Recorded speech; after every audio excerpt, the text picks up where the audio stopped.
ചൂടാണല്ലേ? ഇനിയും ചൂട് കൂടുമെന്നാ കേട്ടെ.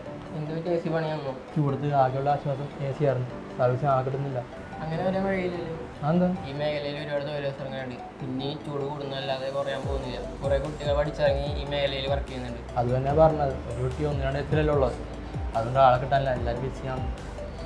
ഒരു മാസം ആരെയും കിട്ടിയിട്ട്. അങ്ങനെയാണെങ്കിൽ ഒരു കാര്യം ചെയ്യും, സ്കിൽ ടെക് ഇൻസ്റ്റിറ്റ്യൂഷനിൽ വിളിക്കും. അവിടുത്തെ പിള്ളേർ മതിയാകും നിൻ്റെ AC പ്രശ്നം തീർക്കും. അതേതാ ഇൻസ്റ്റിറ്റ്യൂട്ട്? AC റെഫ്രിജറേഷൻ ടെക്നീഷ്യൻ മേഖലയിൽ 20 വർഷമായിട്ട് എക്സ്പീരിയൻസ് ഉള്ള എക്സ്പേർട്ട് ട്രെയിനിങ് കൊടുക്കുന്ന എറണാകുളത്തുള്ള ഇൻസ്റ്റിറ്റ്യൂട്ടാണ് സ്കിൽ ടെക്. അത് കൊള്ളാലോ. അവിടെ 2 വർഷം കൊണ്ട് AC റെഫ്രിജറേഷൻ കോഴ്സ് ഡീറ്റെയിൽ ആയിട്ട് എക്സ്പേർട്ടായ അധ്യാപകരിൽ നിന്നും പ്രാക്ടിക്കൽ ട്രെയിനിങ്ങോടുകൂടി പഠിച്ചിറങ്ങാം. പഠിച്ചിറങ്ങി NCVT അല്ലെങ്കിൽ കേരള ഗവൺമെൻറ് സർട്ടിഫിക്കറ്റും കിട്ടും. ഏത് പ്രായത്തിലും ചേരുകയും ചെയ്യുക. 10th ക്വാളിഫിക്കേഷൻ മാത്രം മതി. എന്ത് പറയും?